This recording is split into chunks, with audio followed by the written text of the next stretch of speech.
Dios le continúe bendiciendo al Ministerio de Enseñanza Bíblica. Generación Victoriosa se complace en presentar un tips de Reino de Victoria. En esta ocasión estaremos hablando sobre una historia muy particular que se encuentra en Hechos capítulo 4 y Hechos capítulo 5.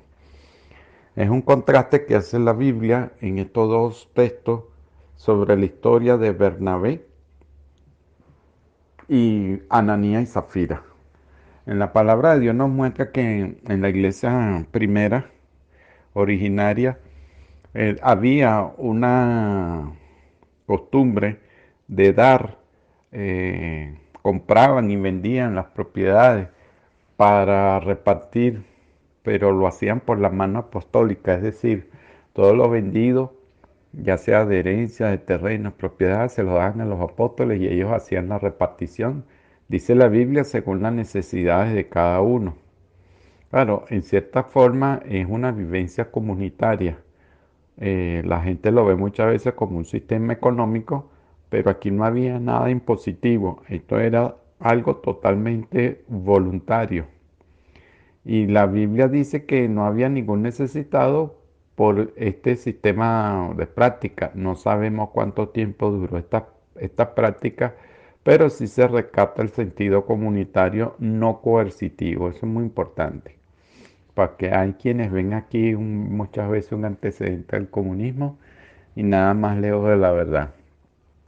La palabra de Dios nos dice que había un señor llamado Bernabé, que quiere decir hijo de consolación, que era natural de Chipre, era un levita. Originalmente se llamaba José, que quiere decir él añade. Lo cierto es que él tenía un terreno, lo vendió y puso dinero a disposición de los apóstoles. Este es el ejemplo positivo.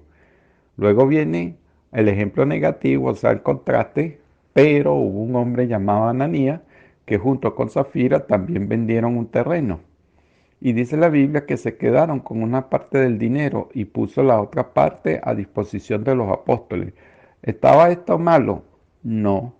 En realidad lo que tuvo malo fue que ellos fingieron el haber vendido por un precio y resulta que habían vendido por un precio superior, pero ocultaron el precio superior e hicieron aparentar que era el total, el precio de venta en total.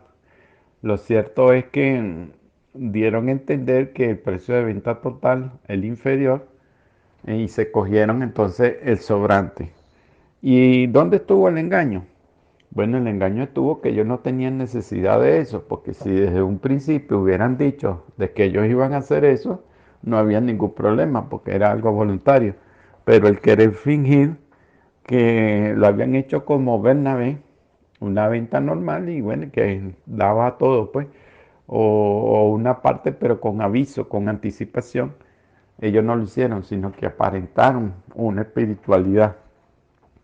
Bueno, esta historia muestra a grandes rasgos que quien hace esto viola los intereses de la comunidad, está violándose, está matándose a sí mismo.